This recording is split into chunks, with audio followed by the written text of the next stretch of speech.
अस्सलामुअलैकुम वरहमतुल्लाहि वबरकातुहू। मोहतरम भाइयों, बुज़ुर्गों, दोस्तों, ये हमारा इस्लाही मुआशरा का 1377वां सबक है। पश्चिम बंगाल इलेक्शन के रिज़ल्ट हमारे सामने हैं। ममता बनर्जी जो एक पैर से माज़ूर हो चुकी थी, उनके मुकाबले में मुल्क के प्राइम मिनिस्टर, मुल्क के होम मिनिस्टर, पूरा सिस्टम लगा हुआ था। उसके बावजूद 50 रुपये की चप्पल, 150 रुपये की साड़ी पहनने वाली एक सादी सिंपल औरत ने इन सारे लोगों को ऐसा ज़बरदस्त तमाचा रसीद किया है। मैं समझता हूँ अब यहाँ से बीजेपी का ज़वाल शुरू हो चुका है, इसलिए कि पश्चिम बंगाल एक गरीब स्टेट है जहाँ की अक्सरियत खेती बाड़ी का काम करती है, मछलियाँ पकड़ती है, लोग सुंदरबन में रहते हैं। उसके अलावा बेचारे पश्चिम बंगाल के जो लोग हैं, ममता बनर्जी से इतनी मोहब्बत क्यों? तीसरी मर्तबा उन्होंने इतनी लीड के साथ में सारे रिकॉर्ड ध्वस्त हो गए। हमारे माननीय प्रधानमंत्री जी अपनी हर रैली के अंदर कहा करते थे, दीदी तो गई 2 मई, दीदी तो गई। लेकिन रिज़ल्ट जब हमारे सामने आए तो पूरा मुल्क देख रहा है कि किसके रवानगी के आदाब हो गई। अल्लाह हिफाजत फरमाए। आज हम इस केस को टेक्निकल एनालिसिस करेंगे कि ममता बनर्जी को तीसरी मर्तबा भी इतना पूरा सिस्टम लगाने के बाद भी, आपको पता है पश्चिम बंगाल इलेक्शन से कम 3 साल पहले से ही बंगाल के अंदर रैलियां शुरू हो चुकी थी, कलकत्ता में रैलियां शुरू हो चुकी थी। कई मर्तबा हमारे माननीय प्रधानमंत्री जी ने और हमारे होम मिनिस्टर साहब ने कई मर्तबा बंगाल में जाके इलेक्शन की वो रैलियां की, कैंपेनिंग की, और ये सारी चीज़ें उन्होंने इसीलिए की है ताकि पूरे पश्चिम बंगाल के अंदर एक वातावरण बना सके, अपने लिए एक स्टेज बना सके। लेकिन मेरे मोहतरम दोस्तों, इलेक्शन को भी लंबा किया गया, उसको उसके 8 हिस्से रखे गए। 8 हिस्से क्यों किए गए? ताकि ज़्यादा से ज़्यादा प्रचार करने का, कैंपेनिंग करने का मौका मिल सके। उसके बाद में भी आज रिकॉर्ड तोड़ जीत के साथ में ममता बनर्जी तीसरी मर्तबा पश्चिम बंगाल की मुख्यमंत्री बन रही है।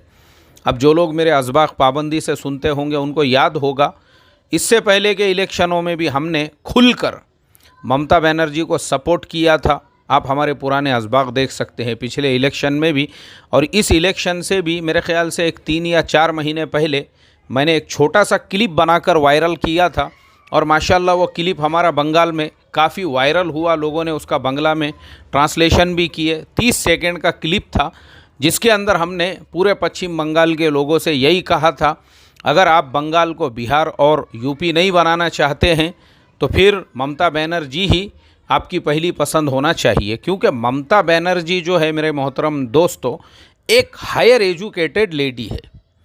मैं आपको अब मैं आपको वो जो केस में टेक्निकल एनालिसिस कर रहा हूँ, मैं आपको ये सारे लोग और ममता बनर्जी इनके बीच में फ़र्क क्या है वो बताता हूँ। ममता बनर्जी कौन है? ममता बनर्जी वो है जिन्होंने डबल मास्टर डिग्री ली हुई है, डबल मास्टर। ममता बनर्जी वो है जिन्होंने इस्लामिक स्टडीज़ में भी एक मर्तबा मास्टर किया हुआ है।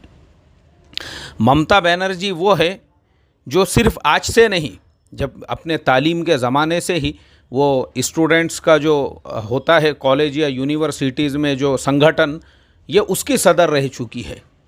और आपको जानकर हैरत होंगी कि यही वो ममता बनर्जी है जिन्होंने सिर्फ 21 साल की उम्र में प्रणब मुखर्जी को कलकत्ता के अंदर हरा दिया था इलेक्शन के अंदर। ये रिकॉर्ड है आज तक के इंडिया के इतिहास और तारीख़ का कि ममता बनर्जी वो पहली लीडर है जो सबसे कम उम्री में, यानी सिर्फ 21 साल की उम्र में वो मेंबर ऑफ पार्लियामेंट बन गई थी, यानी MP बनी थी। आप सोचो, मामूली लीडर नहीं है।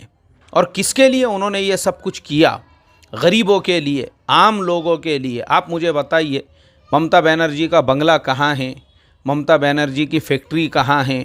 ममता बनर्जी की कार कहाँ है? ममता बनर्जी की प्रॉपर्टी कहाँ है? कुछ भी नहीं है। मैं उनका इंटरव्यू देख रहा था आज से तकरीबन 1 साल 1.5 साल पहले, शायद लोकसभा इलेक्शन के टाइम पे। तो उस वक्त में उन्होंने बताई कि वो 1 रुपया भी मुख्यमंत्री की जो सैलरी होती है उसका नहीं लेती है।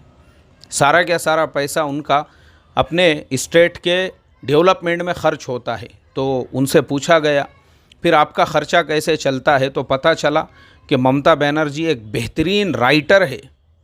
उनकी स्कूल के अंदर कई किताबें उन्होंने ऐसी लिखी हुई है, कई उन्होंने नज़म की किताबें, बच्चों के कहानियों की किताबें लिखी हुई है, जो पश्चिम बंगाल के अंदर लोग उसको जो पढ़ने वाले बच्चे हैं उसको ख़रीदते हैं। इसी तरह से बांग्लादेश में उनकी किताबें ख़रीदी जाती है। पूरी दुनिया में जहाँ बांग्ला बोलने वाले लोग हैं वो बड़ी पसंद से उनकी किताबें पढ़ते हैं।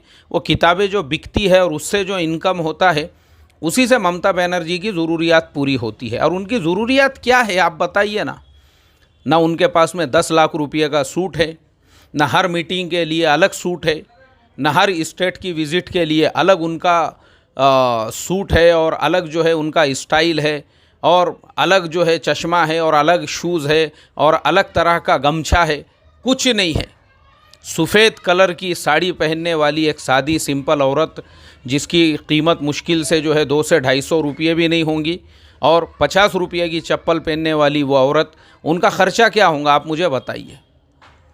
तो वो ममता बनर्जी जिन्होंने अपने आप को वक्फ़ कर दिया अपने स्टेट के डेवलपमेंट के लिए, और कैसे किया उन्होंने। तीसरी मर्तबा जो उनको बंगाल के लोगों ने जो इतनी लीड के साथ में यानी जलीलो खार कर दिया उन सारे लोगों को जो उनके मुकाबले में खड़े हुए थे। क्योंकि बंगाली जो लोग हैं पूरी दुनिया के अंदर जो आईक्यू होता है ना, आईक्यू मतलब जो लोगों को अल्लाह ताला ने जो है जो दिमाग दिया हुआ होता है और जो उनमें सलाहियतें होती है, बंगाली लोगों का उसके अंदर जो है दूसरे तीसरे नंबर पे शुमार होता है।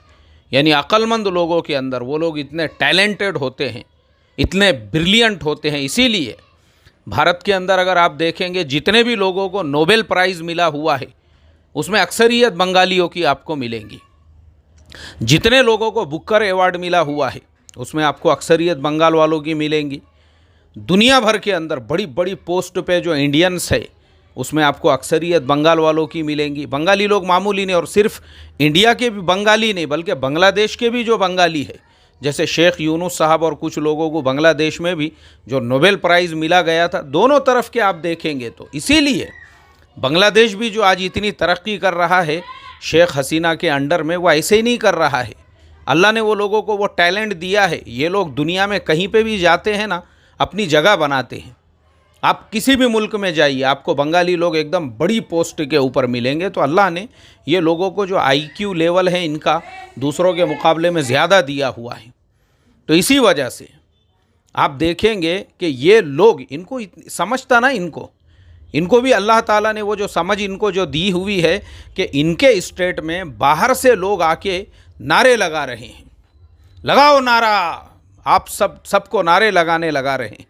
लोगों को मालूम है, अरे भाई ऐसे नारे सुबह से लेके शाम तक भी अगर हमने लगाए तो क्या इससे हमको खाना मिलेगा, क्या इससे हमको पानी मिलेगा, क्या इससे हमारी घर की ज़रूरियात पूरी होंगी, क्या इससे हमारा इलाज होगा?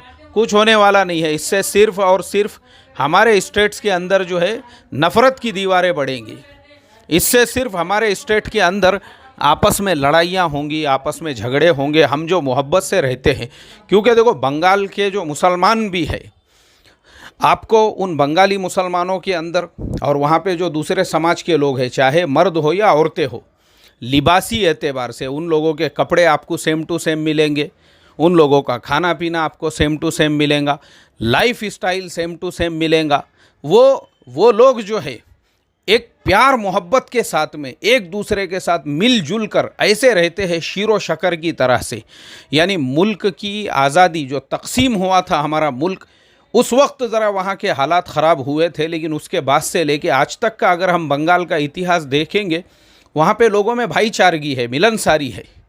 तो वहाँ के लोग, अल्लाह ने उनको उतनी समझ दी कि ये बाहर से आके हमारे स्टेट्स के अंदर अगर इस तरीके की नारेबाजी कर रहे हैं, मज़हब के नाम पर हमको बांटने की कोशिश कर रहे हैं, हम कभी भी नहीं बटेंगे। इसीलिए ममता बनर्जी को जो कामयाबी मिली, उनकी अक्सरियत जो उनको ज़्यादा से ज़्यादा जो उनकी सीटें हैं, आप देखिए ना, जिन इलाक़ों में आज लोग इल्ज़ाम लगा रहे हैं कि सिर्फ मुसलमानों ने उनको वोट दिया, हालांकि ऐसा नहीं है।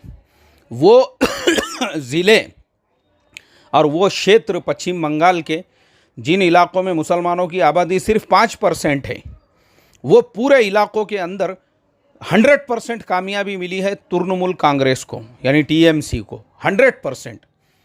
तो उसका रीज़न क्या है? रीज़न ये है, लोगों ने वहाँ के यही देखे कि भाई ममता बनर्जी जो है हमको वो दे रही है जो बेसिक ज़रूरतें हमको चाहिए।